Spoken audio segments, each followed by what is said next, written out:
Bienvenidos a mi canal Crecer en la Fe, donde te explicamos en forma clara y sencilla la palabra de Dios. Crecer en la Fe presenta la escuela sabática En el Crisol con Cristo. Lección número 11. Aguardar en el crisol. El texto para memorizar se encuentra en Gálatas 5:22. Mas el fruto del Espíritu es amor, gozo, paz, paciencia, benignidad, bondad, fe.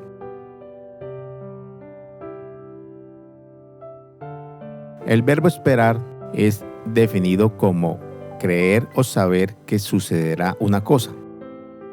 Sin embargo, el concepto de esperar desde la perspectiva bíblica no consiste solo en creer o saber que va a suceder alguna cosa, sino que consiste en esperar con paciencia.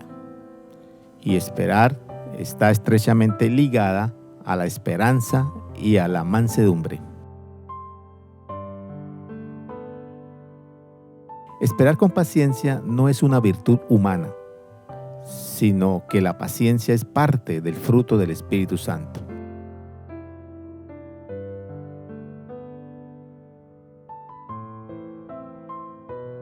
¿Sabías que el término paciencia de Gálatas 5:22 es traducido del término griego macrotsumia? Y este término significa longanimidad. Y longanimidad se refiere a la constancia, la paciencia y la fortaleza de ánimo ante situaciones adversas de la vida. Y este término griego, macrotsumia, es traducido en nuestras Biblias como soporte, aguante, paciencia.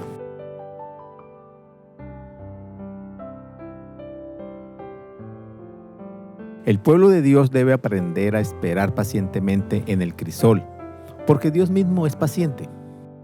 Dios es paciente porque su carácter es amor, porque elige exactamente el mejor momento para intervenir, porque nos ofrece el mayor tiempo posible para que se salve la mayor cantidad de personas que habitan en este mundo. En esta semana miraremos que esperar es posible solo cuando confiamos en aquel a quien estamos esperando.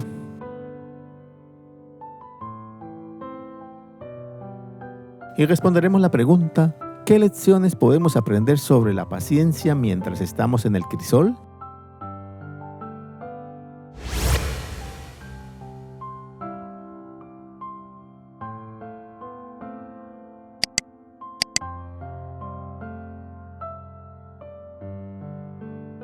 El Dios de la paciencia. Romanos 15:5. Pero el Dios de la paciencia y de la consolación os dé entre vosotros un mismo sentir según Cristo Jesús.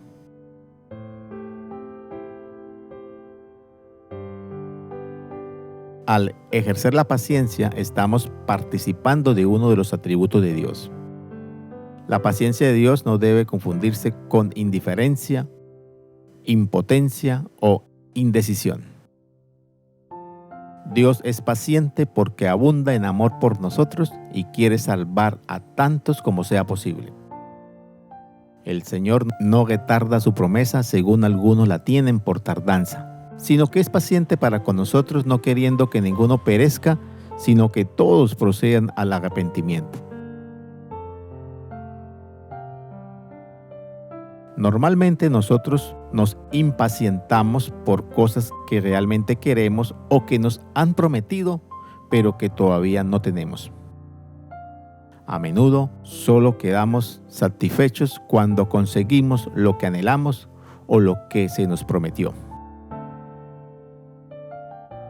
Y debido a que en muchas ocasiones no tenemos lo que queremos ni lo que se nos promete, como seres humanos débiles, llenos de defectos, a menudo nos irritamos, nos enojamos y nos desesperamos, es decir, perdemos o carecemos de paciencia.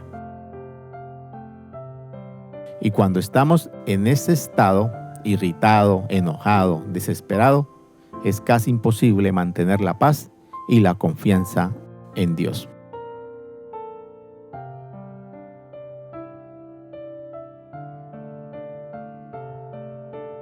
¿Sabías que esperar es doloroso por definición? En el idioma hebreo, una de las palabras para esperar pacientemente se encuentra en el Salmo 37:7. Guarda silencio ante Jehová y espera en él. No te alteres con motivo del que prospera en su camino, por el hombre que hace maldades. El verbo esperar de este Salmo 37 proviene del hebreo hul, que significa retorcerse de dolor, y puede traducirse como estar dolorido, sacudirse, temblar, estar herido, estar triste, esperar. Aprender a tener paciencia no es fácil, ya que muchas veces esperar pacientemente es la esencia misma de lo que significa estar en el crisol. Por eso el salmista nos exhorta: aguarda a Jehová, esfuérzate y aliéntase tu corazón, sí, espera a Jehová. Tengamos en cuenta que lo que marca la diferencia cuando esperamos algo no es tanto el tiempo que tenemos que esperar, sino nuestra actitud mientras esperamos. Mientras esperamos, nos pueden suceder dos cosas. Primero, que nos concentremos o enfoquemos solo en las cosas que deseamos o esperamos. Y segundo, que nos concentremos o enfoquemos en aquel que tiene todas las cosas para darnos bendición.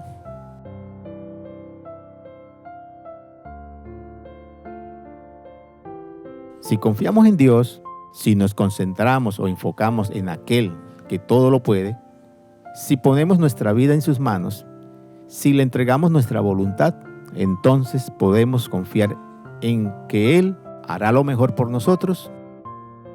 Podemos confiar en que Él hará todo en su tiempo exacto, es decir, cuando sea mejor para todos, aunque a veces resulte difícil creerlo.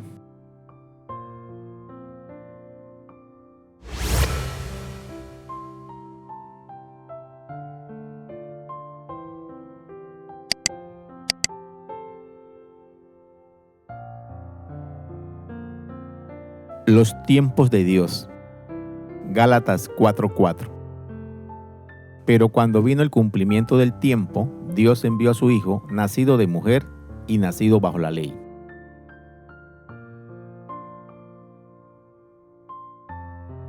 Al leer este versículo de Gálatas 4:4, Pablo nos dice que Jesús vino a morir por nosotros exactamente en el momento oportuno. Así también lo expresa en el libro de Romanos capítulo 5. Porque Cristo, cuando aún éramos débiles, a su tiempo, murió por los impíos. Pero el apóstol Pablo no nos explica por qué era el momento adecuado de Dios para enviar a su Hijo y morir por nosotros. Es muy difícil leer estos versículos y no preguntarse ¿por qué Jesús esperó miles de años para venir a la tierra a ocuparse del pecado? Y también podemos preguntarnos ¿qué está esperando Jesús para venir por segunda vez? O cuestionarnos ¿por qué Dios espera tanto tiempo para responder mi oración? ¿Por qué no salgo del crisol? Para poder responder estas preguntas, pensemos, por ejemplo, en la profecía de las 70 semanas de Daniel capítulo 9. Esta profecía señala a Jesús como el Mesías. Y esta profecía nos enseña que Dios tiene tiempos exactos. Nos habla de 70 años de cautiverio, nos habla de 69 semanas para la llegada del Mesías, nos habla de 1260 años de persecución. Ahora, pregúntese en su corazón, ¿tiene también Dios un tiempo para mí, para sacarme de mi crisol, para resolver mi problema? Evidentemente que sí. Pero mientras llega el tiempo de Dios para responder, pregúntase nuevamente, ¿qué beneficios me proporciona esta espera? Entre los muchos beneficios podemos mencionar los siguientes. me ayuda a volverme a Dios, me proporciona una imagen más clara de mí mismo, me hace perseverar, desarrolla mi fe y mi confianza, da tiempo a Dios para encajar todas las piezas necesarias y por último, aprendo a vivir por fe. Recuerda que los tiempos de Dios son exactos y son los mejores.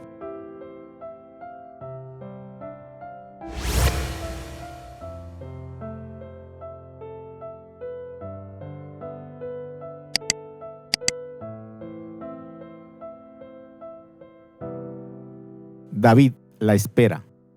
1 Samuel 26:11. Guárdame, Jehová, de extender mi mano contra el ungido de Jehová.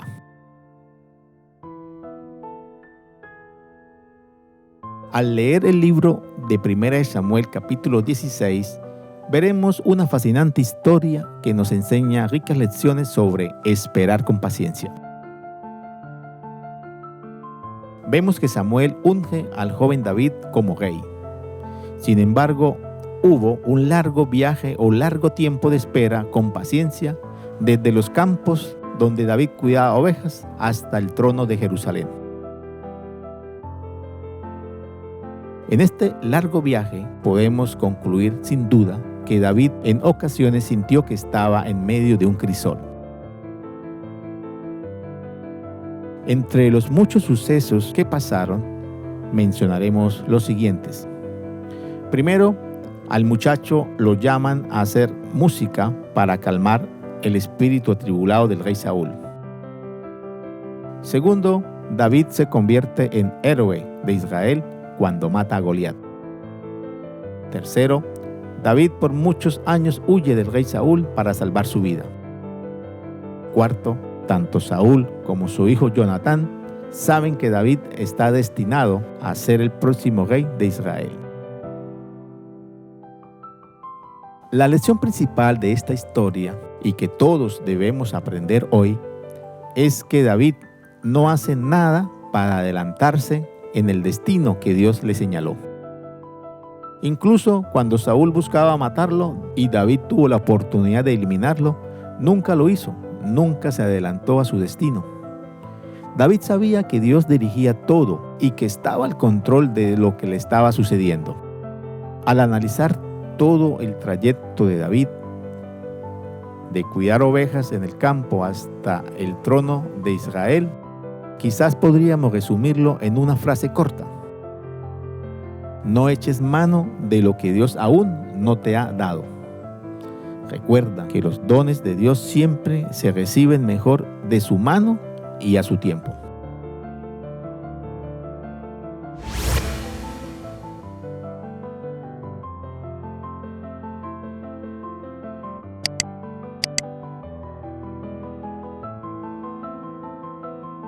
Elías, el problema de apresurarse. 1 Reyes 19:3. Elías se asustó y huyó para ponerse a salvo. Cuando llegó a Berseba de Judá, dejó allí su criado.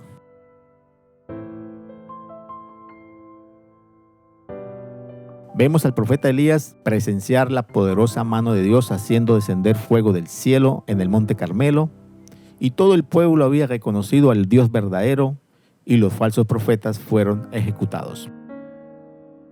Se podría pensar en ese momento que la fortaleza espiritual de Elías aumentó a medida que avanzaba el día. Pero de repente escuchó algo que lo asustó a tal punto que deseó morirse. Jezabel lo amenaza de muerte. Y él se fue por el desierto un día de camino y vino y se sentó debajo de un enebro y deseando morirse dijo: basta ya, oh Jehová, quítame la vida, pues no soy yo mejor que mis padres. Evidentemente, el miedo y la impaciencia de Elías hizo que huyera y se encontrara en el lugar equivocado. La historia de Elías ilustra dos cosas importantes. Cuando nos apresuramos, tomamos decisiones equivocadas. Y segundo, cuando no somos pacientes, es muy fácil llegar al lugar equivocado. En el caso de Elías, Fue el miedo y la falta de paciencia lo que lo abrumó y lo llevó a huir al desierto. Y también podemos decir que en este caso de Elías fue la falta de fe lo que lo llevó a desear no haber nacido nunca. Esta historia nos enseña que hay muchas cosas que hacen que nos apartemos del plan de Dios para nosotros. Cuán fácil es para nosotros permitir que cosas como la ambición, la ira, la pasión, la falta de fe o un supuesto celo por Dios nos hagan correr hacia donde no deberíamos ir. Como por citar un ejemplo de la Biblia, recordemos la experiencia de falta de fe de Abraham y Sara. Ella dio a su esposo Abraham a su sierva egipcia Agar para tener un hijo de ella y así ayudar a Dios en hacer realidad su promesa. Nadie es inmune a este peligro. Nadie es inmune que nos falte la fe y nos falte la paciencia. La clave para no tener errores como el que cometió Elías, Sara, Abraham, está en cultivar una fe confiada en la bondad y la misericordia de Dios. La fe es un regalo de Dios, pero es un regalo que debemos cultivar, fomentar y guardar celosamente.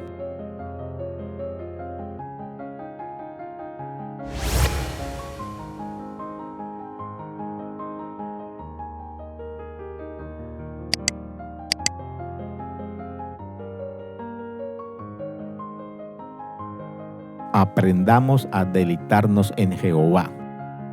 Salmo 37:5. Encomienda a Jehová tu camino y confía en Él y Él hará.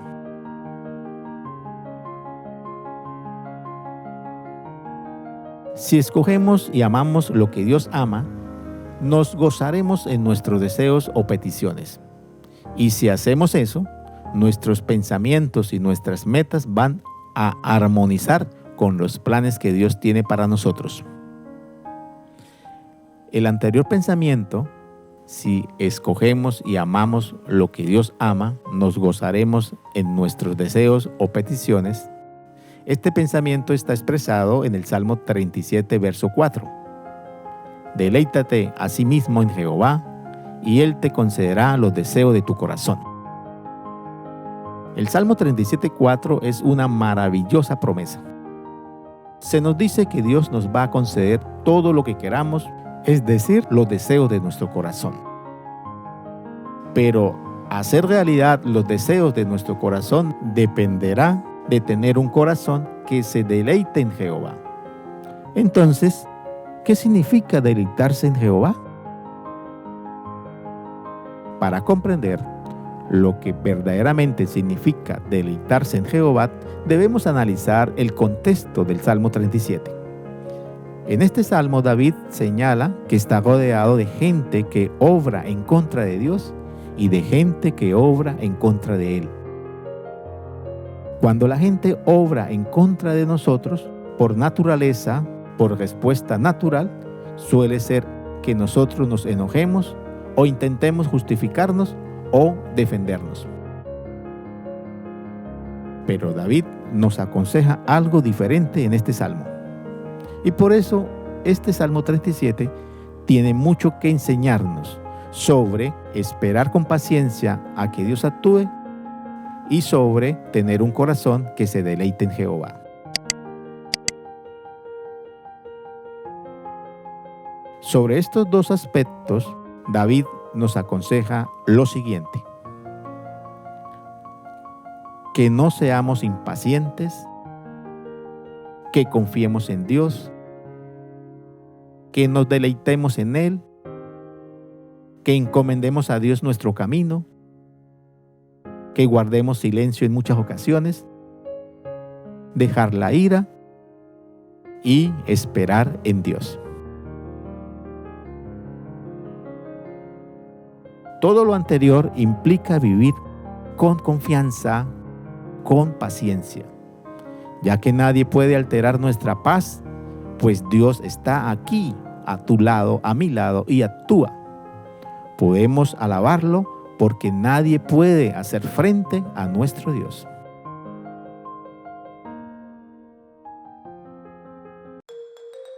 Crecer en la Fe les invita y les motiva a seguir estudiando las Sagradas Escrituras a través de este material. Y recuerda suscribirte a nuestro canal, comentar, compartir, activar la campanita y darle like. Esto será de gran ayuda para el crecimiento de nuestro ministerio y así poder llegar a muchas personas más. Gracias por tu apoyo. Dios te bendiga.